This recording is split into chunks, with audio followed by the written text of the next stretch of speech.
to the new WCEG Network on WCEG Talk Radio.com.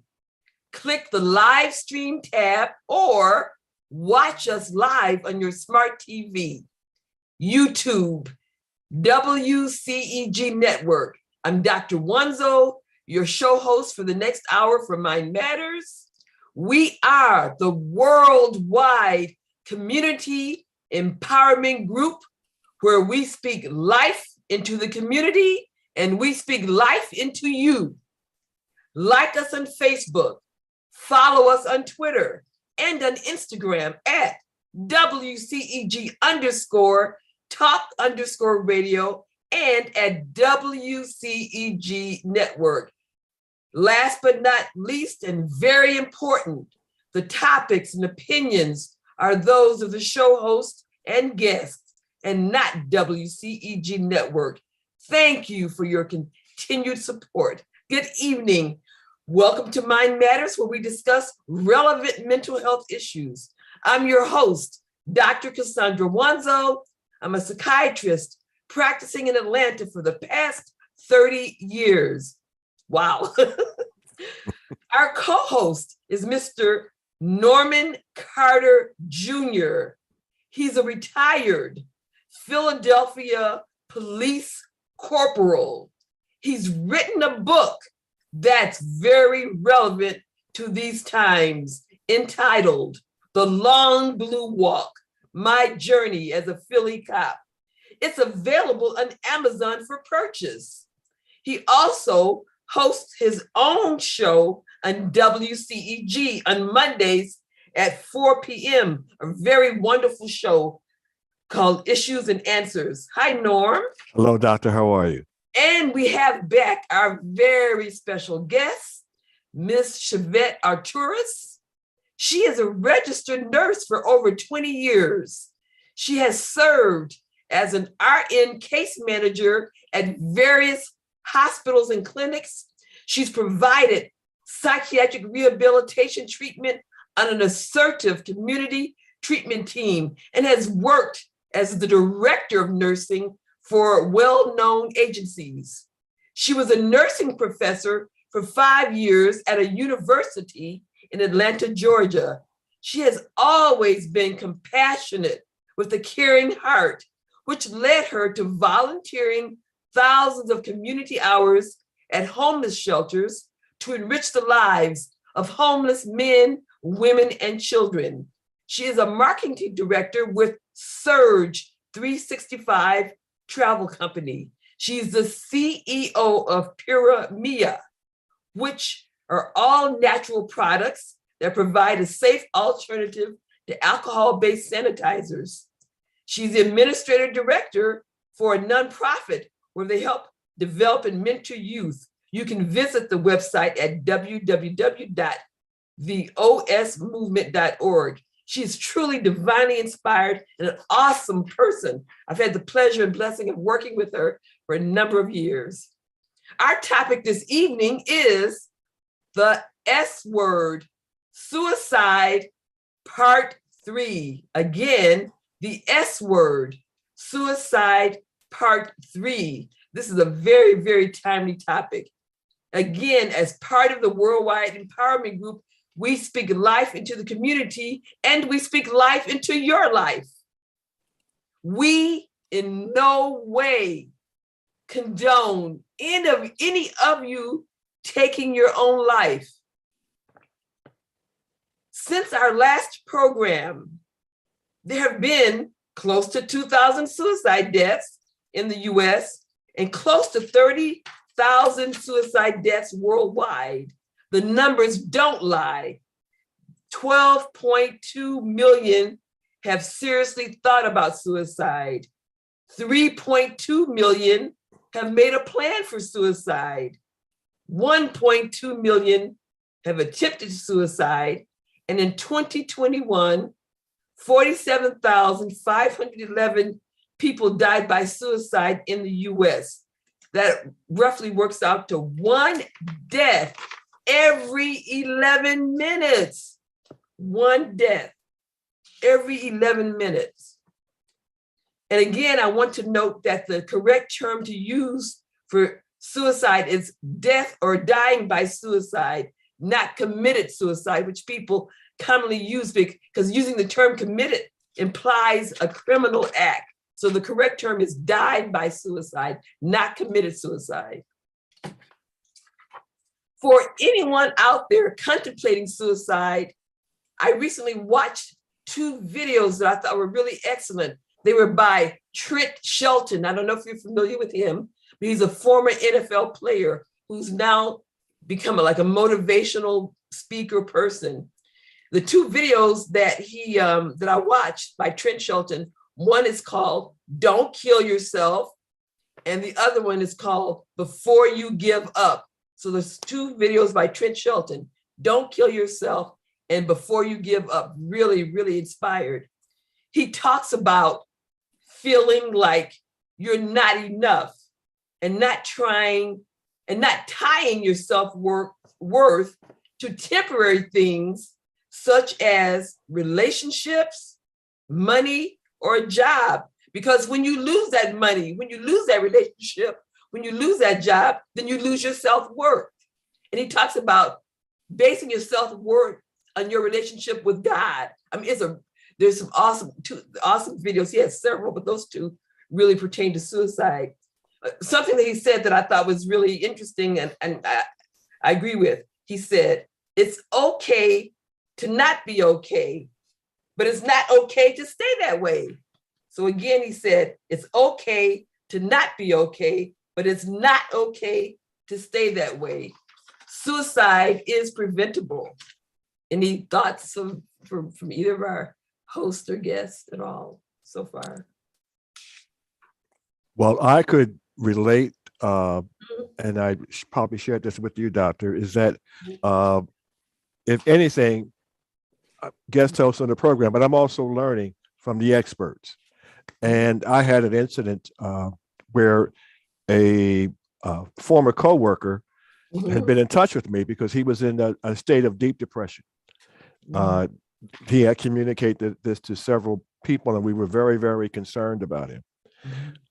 As a result of what I've learned from you and Mrs. Athouris, I was able to properly communicate with him, and he was grateful at first, but as time went on, he actually made himself an appointment with a psychiatrist and he had his first appointment on Tuesday, and he immediately texted me right after that to tell me how elated he was that he had gone, how happy he felt, how relieved, and he's excited about continuing his therapy with that psychiatrist. So I have to thank both of you for your input and advice and affirmation.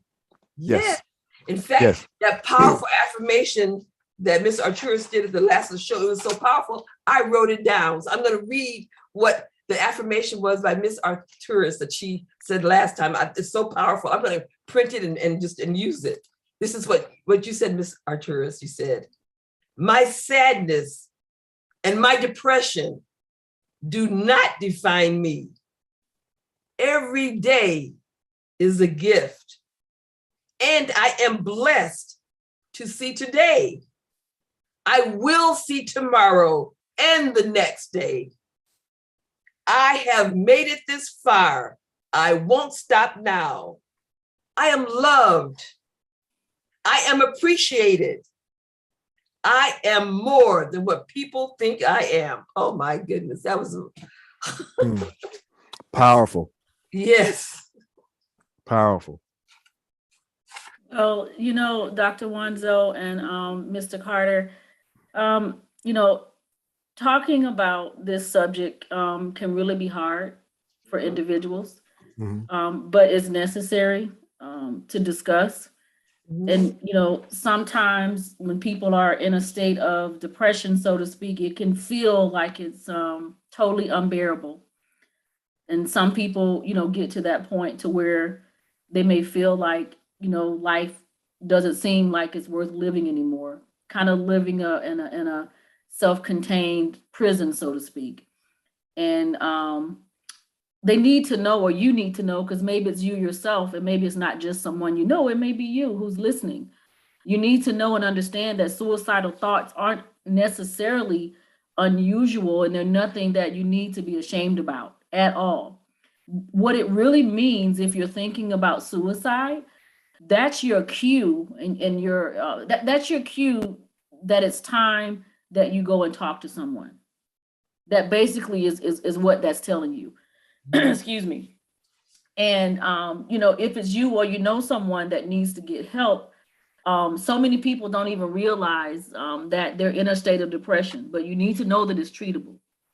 And a lot of times, you know, you just never reach out for support, and you just internalize it all and try to deal with it yourself and think that it's something that may go away. There's so many things that causes people to go into the state of depression, whether that's relationship problems, or, you know, sometimes people result to substance abuse, or maybe it's your health. It might be your physical health. You went to the doctor and they gave you a report that wasn't quite what you wanted to hear.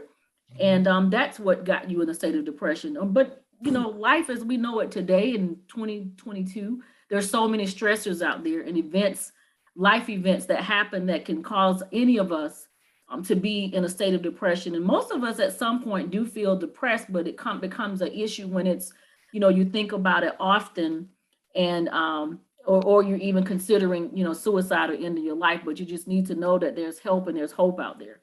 Mm-hmm. Excellent. I'm going to give like the suicide talk helpline and the text line. So the number to call is 1-800-273-TALK, 1-800-273-TALK. The number to text, the crisis text line, is text HOME, HOME, to 741-741. Text HOME to 741-741. And there are a lot of other resources that are out there. For instance, the National Alliance of Mental Illness, they have a telephone line that offers free assistance and advice 24 hours a day, 7 days a week. That helpline is 1-800-950-6264, 1-800-950-6264.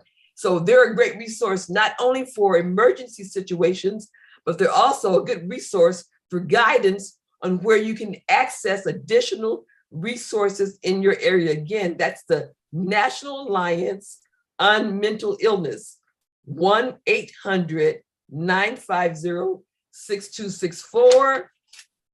Also, you can often like look for services through a university, like say Emory or whatever, for low cost. There are some other options. We found something called the Open Path Psychotherapy Collective, where they match middle and lower income people and families to affordable mental health services. They said, although costs vary by state, their rates tend to range from $30 to $50 an hour, which is a lot less than you would pay going to see someone privately. So between $30 to $50 an hour, and that's the Open Path Psychotherapy Collective. Open Path Psychotherapy Collective. Oftentimes you can seek services through your employee assistance program through where you work. They'll offer like a number of sessions where you can see someone, and then you can see someone through, if you're like on certain disability benefits, Medicare, Medicaid, and you can see someone through that. There, and then I didn't know that Good RX, which is a discount for prescriptions, they also help with online therapy. So you go to their site, which is the Good RX Telehealth Marketplace. Again, the Good RX Telehealth Marketplace. And so their appointments start at $65. So there are a lot of different resources. You can also check your lower mental health centers. Like in Georgia, you have each county, like Community Service Board for DeKalb, Fulton, and then they will refer you to one of, depending on where you live, to a mental health center. And that's based on your ability to pay. So there are a lot of, options, as well as, private psychiatry. So there are a lot of different options available to seek mental health services. Yeah. Someone's asked about the signs of depression. First, I want to, restate again that only or up to 60% of suicides are caused by depression. So that leaves the other 40%, which we discussed, like that 40% could be a terminal illness or chronic pain, financial loss or loss of a job, end of a relationship or marriage, legal problems, other psychiatric disorders such as anxiety, PTSD, substance abuse, and attention deficit disorder, bullying. So in terms of the symptoms of depression itself, if you notice someone that has any of these symptoms, then you can let them know. Well, I don't have a list, but so if somebody is talking about wanting to die or kill themselves, or they're starting to give away possessions, that's a sign of depression. If they're looking for ways to kill themselves, like storing up medications or buying a gun, if they're talking about they feel hopeless and no reason to live, if they're feeling like they're trapped, if they're increasing their use of alcohol, drugs, which people use to self-medicate, if they sleep, if they're having trouble falling asleep or sleeping too much, if they are withdrawn and isolating themselves more, if they're showing extreme mood swings, if they're showing rage or talking about taking revenge, if they have either increased their appetite, lost their appetite, if they are more irritable than normal, if they've lost their interest in sex, if they don't enjoy things that they used to enjoy, then that's a sign of depression. In order to be diagnosed with depression, the symptoms have to be present for at least 2 weeks. You have to have 5 symptoms present 2 weeks, for 2 weeks to make the diagnosis of clinical depression.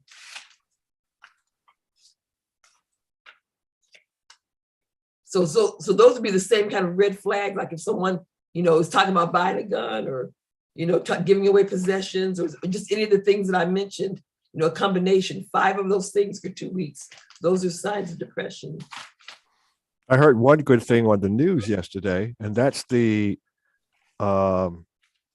Georgia House of Representatives passed a bill recognizing mental illness in the same categories as physical illness.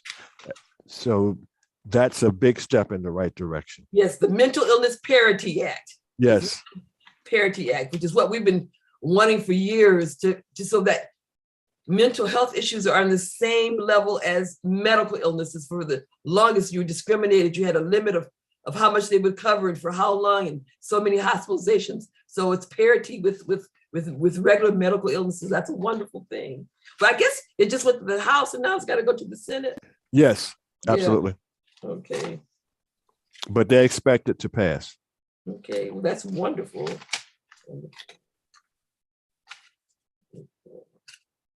And I've got some surprising data. Okay. I went to, that if I can't do anything else, I can give you data.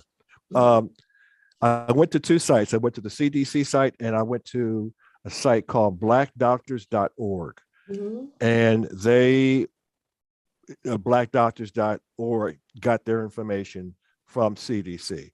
Mm-hmm. In 2017, the suicide rate over the space from 2000 to 2017, the suicide rate increased from 12.9 per 100,000 to 18.0, excuse me, in 2017. Mm-hmm. Now, I had an idea of the occupations most prone to suicide. Okay. And I was surprised to find the top 9, which I'm sure will surprise many people in our audience. But number 9 is scientists. They're 1.28 times, the rate is 1.28 times higher than the normal population. Number 8 is pharmacists. They're 1.29% times higher. And oddly enough, their rate of substance abuse is 20% higher than the average citizen. Pharmacists. Okay. Access. Oh, right. Farm workers are number 7 due to low pay and hard work. Electricians are 1.36 times higher than the average population. Real estate, 1.38 times higher. Lawyers, 1.33 times higher. Number 4, they say that before graduation, 40% of law students are suffering from depression. Number 3 on the list, financial planners. They're 1.51 times higher than the average. Number 2, oddly enough, dentists. They're 1.67 times higher than the national average. And running the top of the list, doctors. I'm not surprised. 1.87 times more likely to commit suicide than the average American. It does not surprise me at all. Doesn't surprise me. Those numbers surprise me because, I was looking for a police officer somewhere. Oh, so they weren't in there at all in the top 10. No. Interesting. Wow. Yeah. I wonder if there's a top 15 or top 20. I know they have to be in the top 15. We're in there somewhere. Yeah. Yeah. Because I know, like, for physicians, like in my first year in medical school, what was it, like the second week, one of our classmates hung himself in the anatomy lab. So yeah, he was a med student, first week of med school, hung himself in the anatomy lab. So, well, I will say that what they do have from the CDC is protective services, and I guess that includes security and police officers. They're number 4, but that's females. Wow. And not males. So yeah, very interesting stats. Yeah, I've known of physician suicides. Like I mentioned, I had a friend who was a psychiatrist that killed herself a couple of years ago.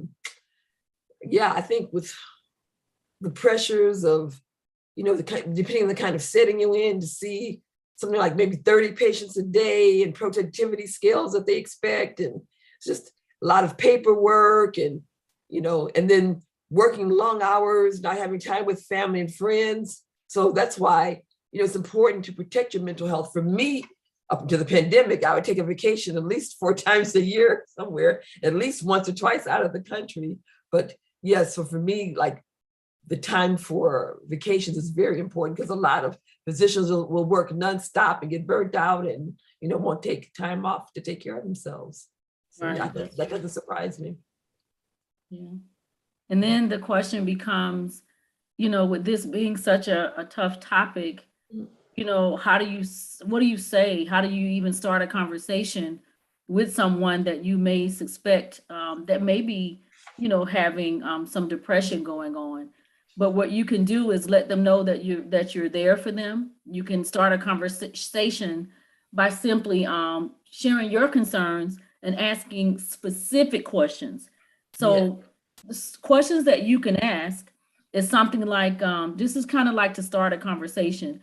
You can say, it seems like you've been having a hard time lately. What's on your mind? And allow them to talk. Or you can say something like, the last few times that we hung out, you seemed a little down. Is there anything going on, that you'd like to talk about, or is everything okay? Just to kind of get them to sharing. And, or you can say, you mentioned, going through some hard times lately, how are you feeling about everything? Now, these are all questions and how you can ask to someone that you may suspect so that they can kind of talk about how they're feeling. You want to keep in mind, though, that you don't want to talk about, what they feel, but you want to make sure that you're not giving them advice, I guess is what I'm trying to say. You're not like overly advising them on what they should do. You're basically wanting to open up the door for a conversation for them to just express how they're feeling, because that may help them to kind of open up to you. Exactly. I had a question, and this is probably for both of you to answer, because I know we do have some medical professionals listening. How do you avoid becoming a sponge? If you understand what I'm saying. Where you're taking all this in, you're soaking it all in, but you can't squeeze it out. Well, I guess for me, you mean from different people or the same person? Well, no, because you're interacting with multiple people and you're hearing multiple instances of people in distress. So how do you keep from taking on that mantle yourself, if I'm saying it correctly? For me, I do a couple of things. I do a deep breathing exercise. It takes about 5 minutes, 3 to 5 minutes, where I breathe in deep as hard as I can and blow it out slowly.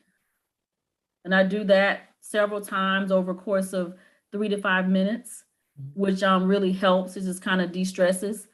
And then think about what's your happy place. I think about my happy place. And I go there to my happy place a lot of times, which helps relieve a lot of the stress off of me of what I've taken on, I guess, so to speak, of being a sponge. But I guess I won't really say that I like being a sponge, but I will say that I like for people to really open up and give me the real them. Yeah, probably sponge is a bad word. I would say empathetic is probably.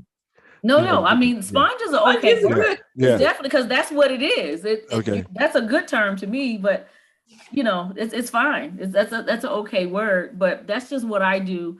And I even tell my patients, to do deep breathing exercises as well that will kind of help. You can even close your eyes and just do deep breathing. Statistic shows how that really helps the brain. And even with your memory, it can help, for people that are stressed a lot. It can help different parts of your brain to heal. Exactly. And that's statistically, you can Google it, but the deep breathing can help the mind and the brain a lot, especially as it relates to stress and I guess being a sponge. So other things like I do, like I said, I discontinued my gym membership when I went, and I was the only person wearing a mask.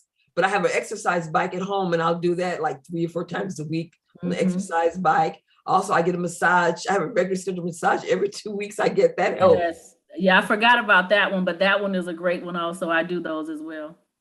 Someone asked about suicidal thoughts. Yes, you can ask someone about suicidal thoughts, contrary to the myth that people have that if you ask them, you're going to plant the thought. No, that's not. So you ask them, are you thinking about dying? Are you thinking about suicide? Are you thinking about hurting yourself? Have you been thinking about ways to kill yourself? It's okay to ask people that. You're not going to plant the idea in their mind. That's right. They're tough questions, but if you feel led or feel like it, it's a real concern, you want to ask, now versus when it's too late. As far as depression, one thing I wanted to stress is that depression is an illness. It's a disorder of the brain.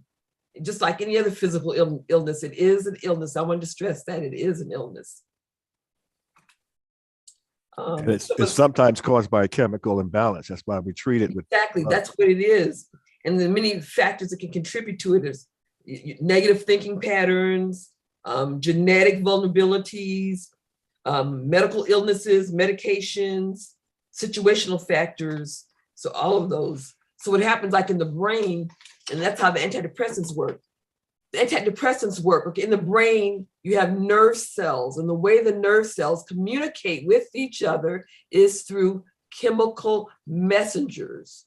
When you're depressed, there's a lowering of those chemical messengers, and the messages don't get across adequately in the brain. And the way the antidepressants work, they build up those chemical messengers to a normal level, norepinephrine, serotonin. Those are some of the ones specifically for depression. We have questions about the pastors being in the top 10. Were the pastors weren't in the top 10? They were not. Oh, okay. They were not. They got to be in the top 15. Police, pastors, they got to be in the top 15 somewhere. Yeah. Yeah. Well, I don't want to get into it too deep now, because that's really getting into too much church stuff. But I had a conversation with my pastor, this is a couple of years ago, about that. And there's a story, try to be quick, in the Bible where Jesus says the woman touched his garment and he felt something go out of him. I always use that as an example that when people are coming to you with issues and problems or whatever, and you're dealing with them, something does go out of you. Things come into you, but something does go out. You do feel the difference. So, and he understood that example. And depression does run high among people who are in the pastoral field. Exactly. Like I was saying, when I first came to Atlanta, there was a hospital called West Paces Hospital, and we had a specific unit there, what was called RAFA. It was a religious unit, and we treated, pastors there in that unit, and they had a program specifically for pastors. So I don't know if they're still in existence, but it was a mental health program called RAFA. Mm-hmm. Yeah, and so I don't know if they're still in existence, but they had a special program for physicians, for ministers, and they had special units in the hospitals if they needed inpatient treatment for ministers. Yeah, I would think that they must have a lifeline for that somewhere. RAFA, I would hope so. RAFA. So something that we hadn't talked about that I wanted to bring up, that I mentioned last time we might explore, is the idea of murder-suicide. Yes. Yes. Because we haven't really discussed that. So in the US, the majority of cases are male on female, and 1/3 of partner homicides end in suicide, in the suicide of the perpetrator. Some predictors of murder-suicides are a history of substance abuse, the male partner is several years older than the female partner, a breakup or ending of a relationship, a history of suicidal contemplation by the perpetrator, a history of physical abuse in the relationship, marital or relationship problems, financial problems, history of depression, or any other mental health issues. It's estimated in the US 1,000 to 1,500 deaths occur per year in the US in murder-suicides. I want to bring up a couple of examples that we've had in Atlanta, but in both of these involved females. Recently in Gwinnett County, an African-American mother shot her 15-year-old son, then shot herself.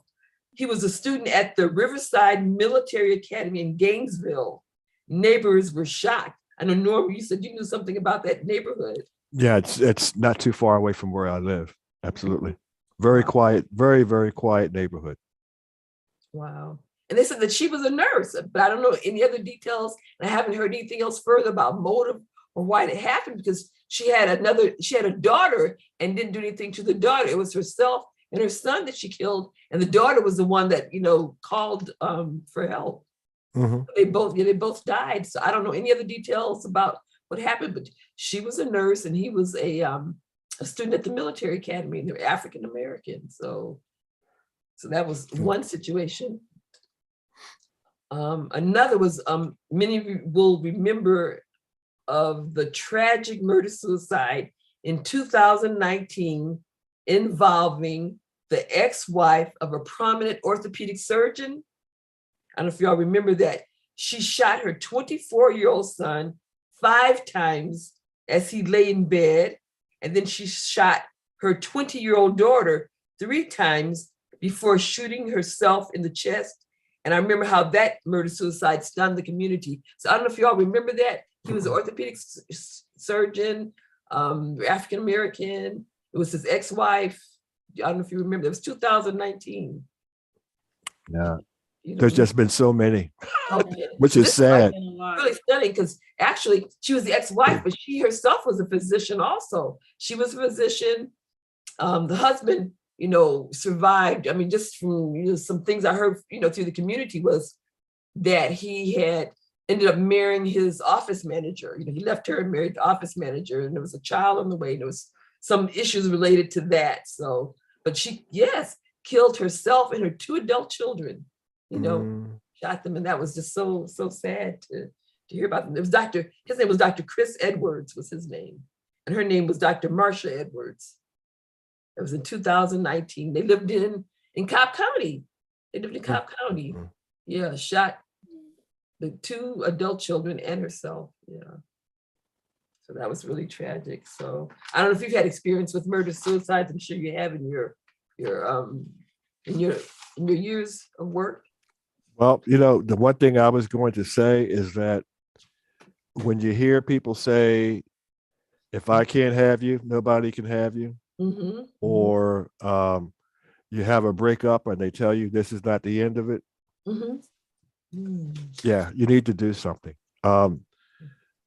It's not a suicide case, but this is like bizarre. But there was a couple I remember when I was a kid, and we lived in North Philadelphia, and there was a couple. We saw them walking up the street frequently. They weren't on our block, but another street, always holding hands, walking up the street.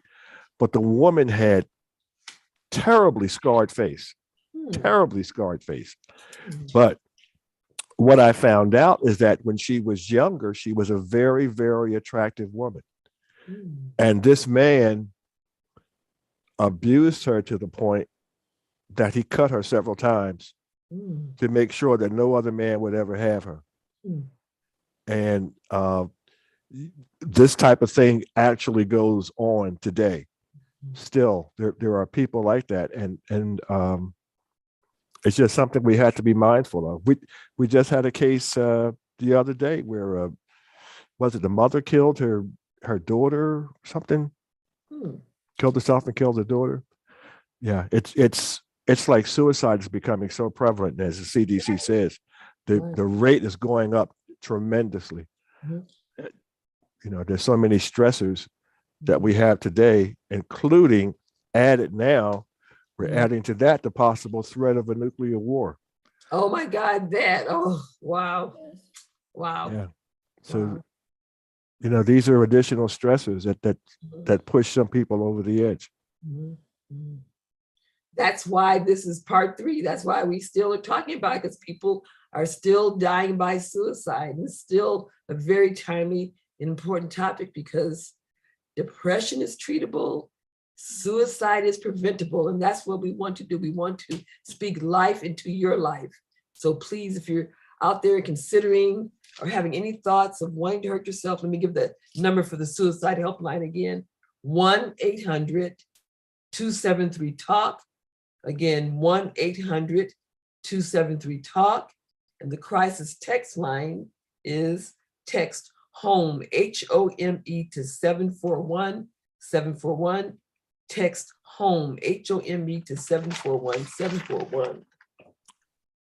And also, Doc, you talked about a lot of the signs and symptoms of depression, but also there are other symptoms that people don't really realize, which are like, physical symptoms. Yes. Like stomach distress. Yes. Having constant stomach distress, or even frequent headaches, and you don't know kind of where they're coming from. And one that's really interesting that people may not think about is back pain or muscle pain. That can also be like, other signs of depression, along with some of the ones that Dr. Wanzo talked about, like, constant anger and irritability, or, confusion, or having memory problems. Exactly. Difficulty focusing. Yeah. Right. I didn't mention that, but memory and concentration and focus. Yeah, loss of that. That's a big sign, right? Those are just other signs that we may not really think about. You're right, but the physical is very important, because people often go to the medical doctors with chronic complaints of diarrhea, constipation, whatever it is. And it's actually because it's more acceptable to go to the medical doctor with a physical complaint instead of having, feeling sad or depressed. So it's translated more into a physical symptom. They'll go see their primary care doctor for that. That's why it's important that primary care doctors are aware and screen for depression as well. Right. Yeah. Would this is a question: would hormonal imbalances, particularly in women, that would cause like loss of hair, would that be a sign? Well, we know particularly like hormonal changes, especially like in the postpartum, you have more, a history of more depression, and you can have psychotic symptoms during the postpartum, psychotic psychosis or depression. So hormones do play a role. That's why we think women are twice as likely to be depressed as men because of the hormonal influences. Yes. Yes. Someone asked about the term counter-transference, but I'm not sure why they want to know about that. But counter-transference is what happens in a therapeutic relationship. You have, the therapist, psychiatrist, and you have the patient. When the patient, whatever feelings that the patient has towards their therapist, it's what we call transference. It's actually a buildup of all the feelings that they've had from past relationships. So for some patients, when they see their doctor, they might have a maternal transference. In other words, they see the doctor as a mother figure. I remember once I had a Caucasian male, and he grew up with a nanny. So in his mind, he related to me because he was, Caucasian, I'm Black. So in his mind, his transference to me was as his nanny. So he saw me like as his nanny in terms of the feelings that he had towards his nanny.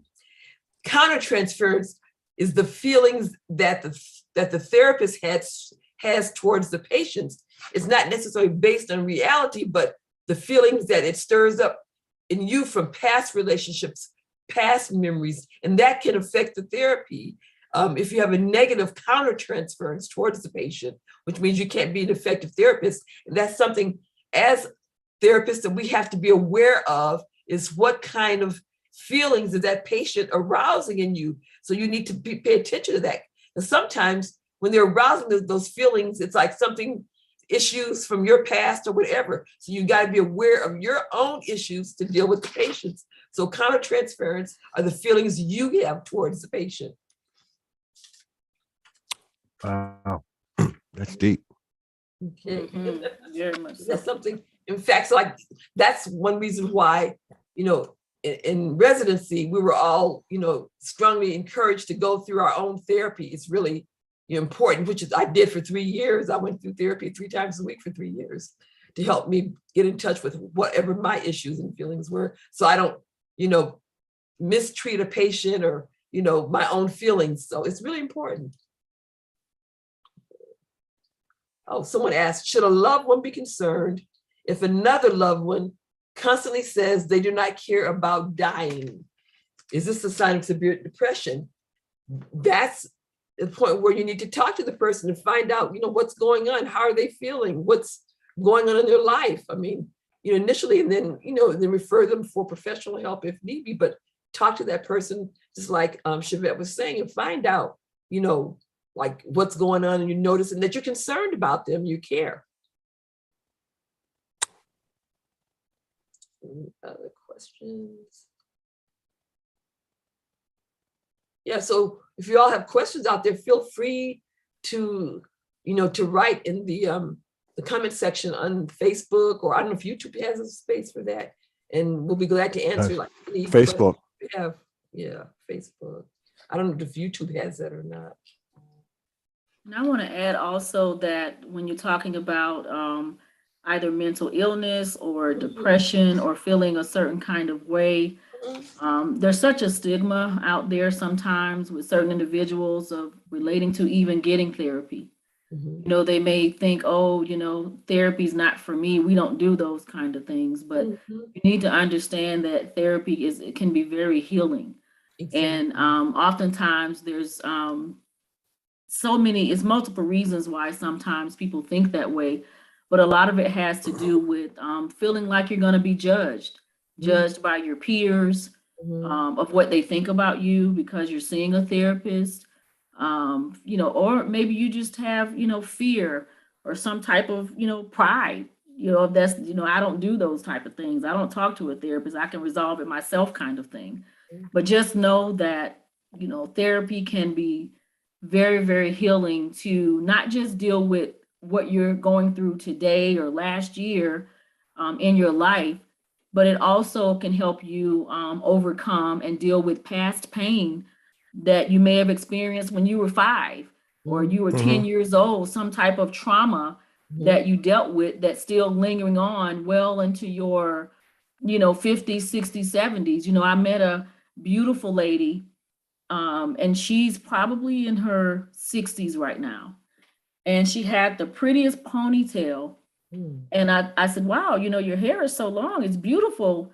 And she, because of the type of conference that I was speaking at, she came up to me after I spoke and she hugged me and she said, thank you so much. I have worn my hair in a ponytail for many, many years since I was in high school because of something that the people used to say about her hair.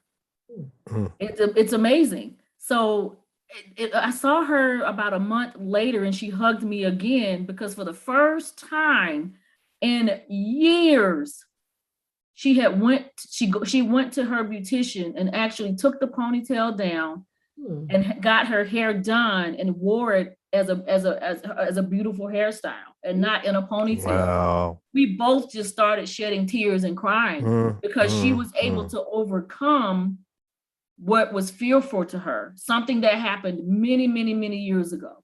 So each of us, no matter who you are, have some type of, I wouldn't necessarily say traumatic experiences because some are traumatic, but we've experienced things in our lives from childhood up until well into your adulthood life that's occurred or happened to you that we never got over. So therapy can be very healing in that it can help you get over what you're going through in your life today, but also in past previous years to help you deal with it and help you get past that pain. That shows you also the impact of words. Words are very powerful, what you say to people. So be aware of what you say to people, because they said you never know what they're dealing with, what's going on with people. So be very careful and choose your words when you're speaking with other people and speak, with caring and not, negative and tearing people down. Words are very powerful. They are. I know I'll share one thing about myself that I guess you listeners will, Dr. Wanzo, you're probably hearing this for the first time. Well, I'm not 20 anymore. I'm 50. And almost all my life, I don't know why, when people would come up to me and say, oh, you're beautiful, you're pretty, I would start crying. I would go to the bathroom and I would cry. And one day this lady said it to me and she wouldn't stop talking. So I started crying in front of her. And she said, what's wrong? And I said, well, I don't know. Every time somebody says that, I don't know what happened in my childhood. I just start to cry. And so it took some time in therapy sessions and my husband being very supportive for me to get past that and get over that. But we all have things that are there and we may not know why, but therapy sessions can be so healing and rewarding for you to get past that and move on with your life. So now today I don't have that issue and it doesn't bother me, but trust me, it did before. So just know if you're listening out there, whatever you have from your past or your present, it doesn't matter. Just take that step, that leap of faith and go and talk to someone. Just have a one-on-one session, even if it's by phone. They don't have to see you in person and just kind of talk about it. Yeah, I think a lot of people, those who are prejudicial against therapy, need to think about themselves and how many times they went to a confidant. A what? To share something some issue that's been bothering them. Right, exactly. And so at some point we all seek some type of therapy, but there's some issues that require professional care and professional help. But we all at some point seek counseling and advice from someone for whom we trust. Now, sometimes that trust is betrayed, but which you have to be careful about. But for people who to say that there's a stigma against therapy, really need to look at themselves and look at their lives and look how many times that they've sought therapy from unprofessional sources.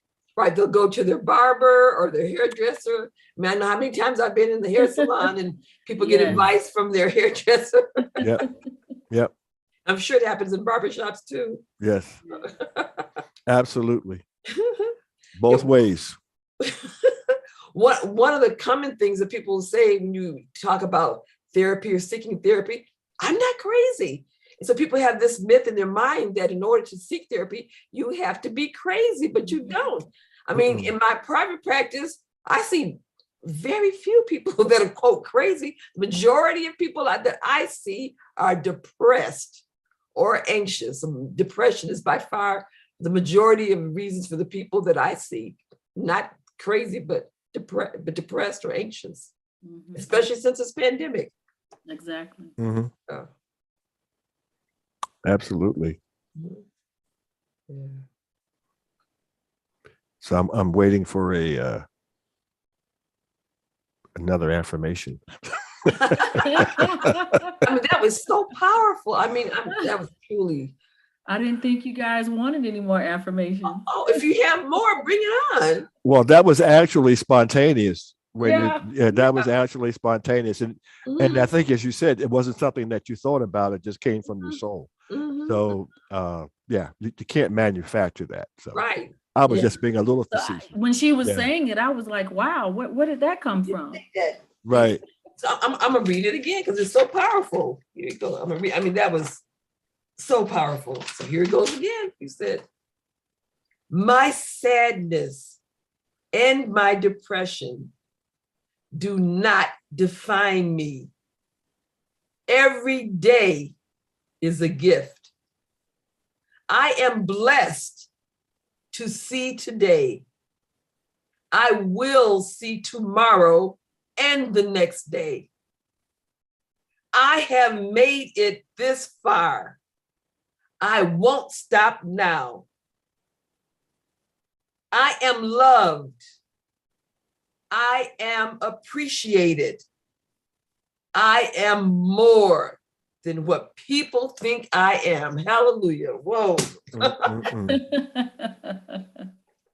Well, that wasn't me talking. That was a higher power that was just giving me the words to say. That's all. I mean, write that down. I had to think that the person that I had been speaking to, I condensed that when I texted them, and I just closed with saying, "You are worthy," and I think that impacted them.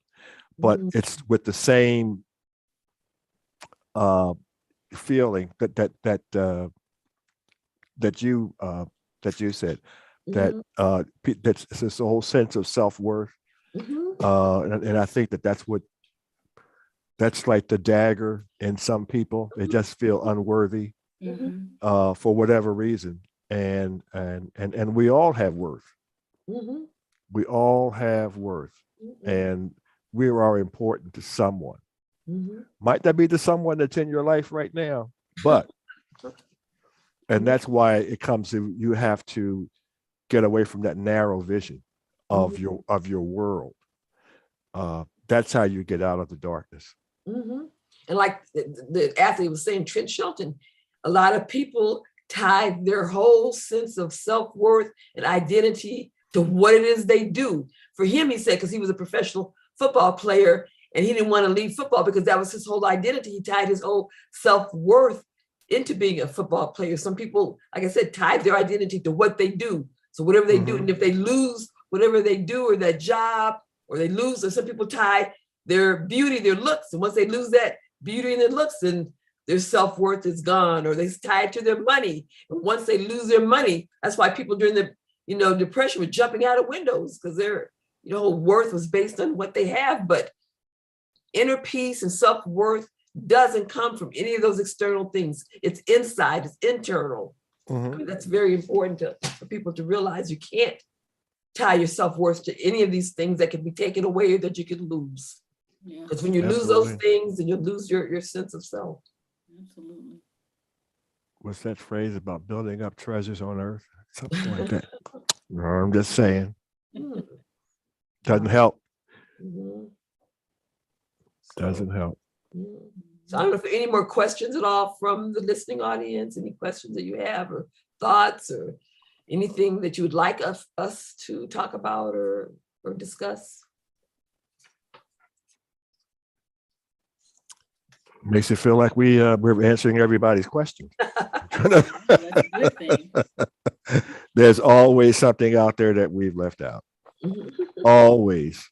Because what happens is after the program is over, someone's going to text in and say, Now, what about this or what about that? Yeah. I don't know if you can see this, but this says on the chat.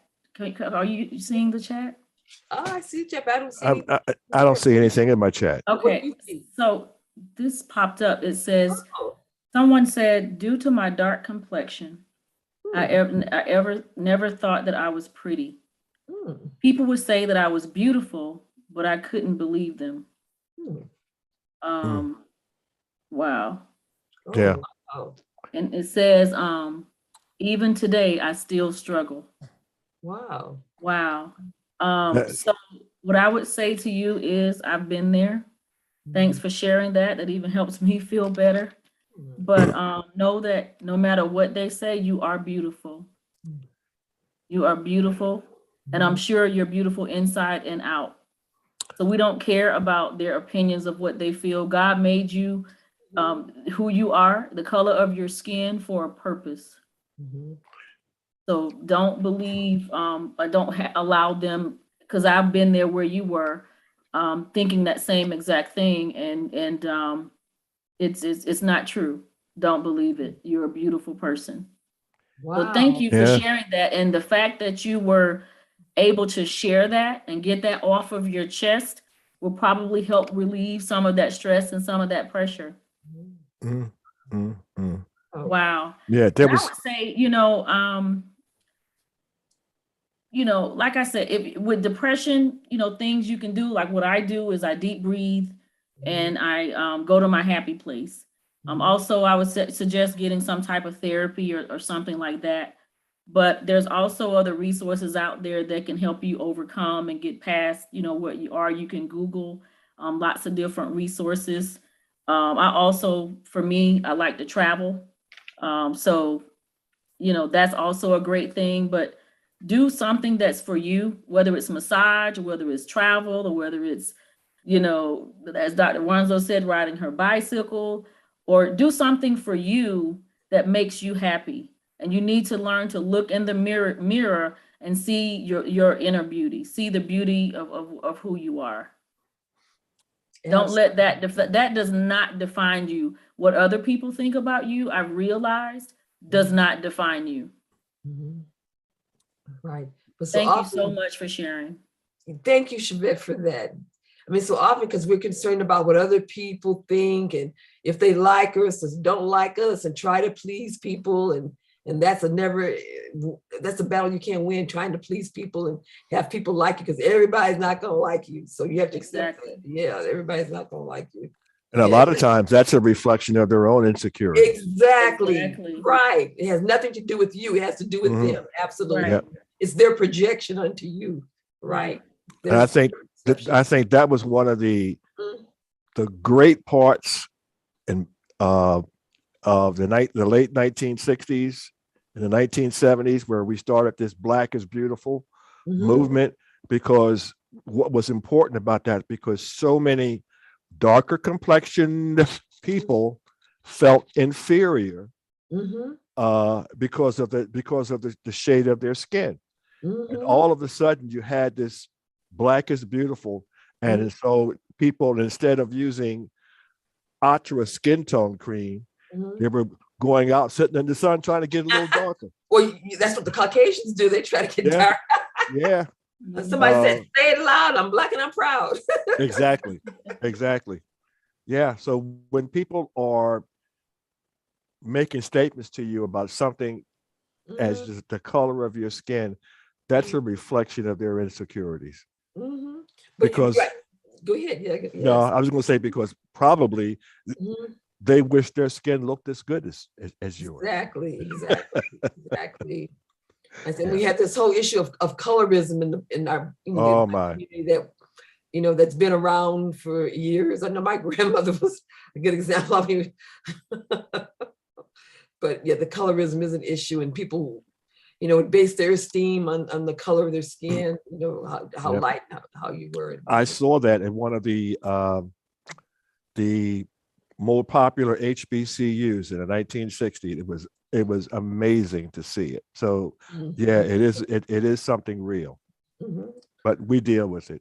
Wow. And yeah. Yeah. Wow.